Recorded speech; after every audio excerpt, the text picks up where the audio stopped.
सुबह के ठीक 6 बजे थे। भारत के करोड़ों घरों में हर दिन की तरह एक ही काम शुरू होना था। चाय बनाना, नाश्ता बनाना, बच्चों को स्कूल भेजना।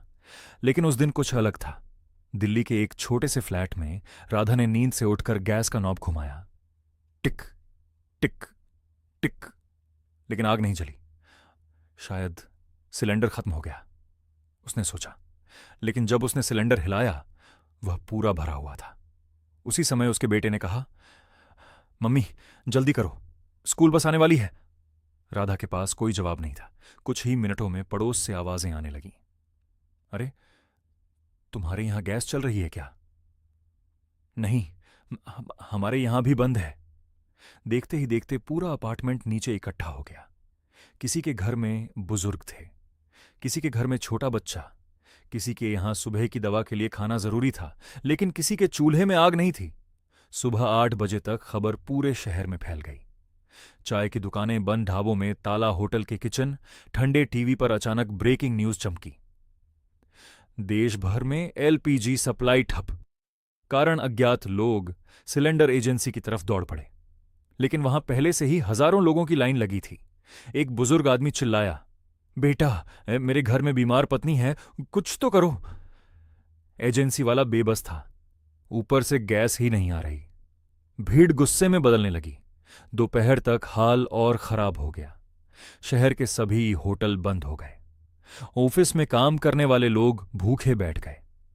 रेलवे प्लेटफॉर्म की दुकानें खाली। ट्रक ड्राइवरों को रास्ते में खाना नहीं मिला। देश की रफ्तार धीमी पड़ने लगी। गांवों में लोग पुराने समय में लौट गए। लकड़ी के चूल्हे निकाले गए, गोबर के उपले जलाए गए, लेकिन हर किसी के पास यह सुविधा नहीं थी। महिलाएं जंगलों में लकड़ी ढूंढने निकल पड़ीं। धुआं घरों में भरने लगा। बच्चों की आंखें जलने लगी।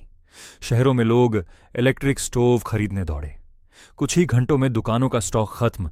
बिजली की मांग अचानक बढ़ी और फिर पावर कट शुरू। कई इलाकों में पूरा दिन अंधेरा। अब खाना भी नहीं, बिजली भी नहीं। लोग डरने लगे। शाम होते होते ब्लैक मार्केट शुरू हो गया। गुप्त जगहों पर सिलेंडर बिकने लगे। 1,100 रुपये का सिलेंडर, 5,000 रुपये नकली सिलेंडर भी बाजार में गरीब लोग बस दूर से देखते रह गए। सबसे गंभीर हालत अस्पतालों में थी। मरीजों के लिए खाना कैसे बनेगा? कैंटीन बंद।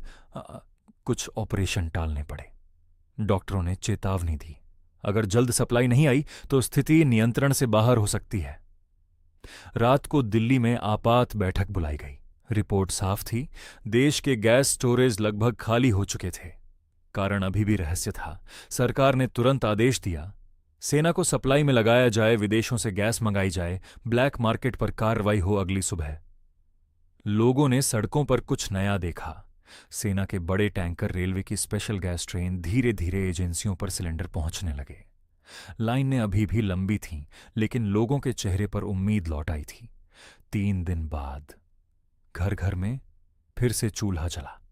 चाय की खुशबू वापस आई। होटल खुल गए। लेकिन उस घटना ने पूरे देश को एक बात सिखा दी कि रसोई का एक छोटा सा सिलेंडर असल में करोड़ों लोगों की जिंदगी की धड़कन है।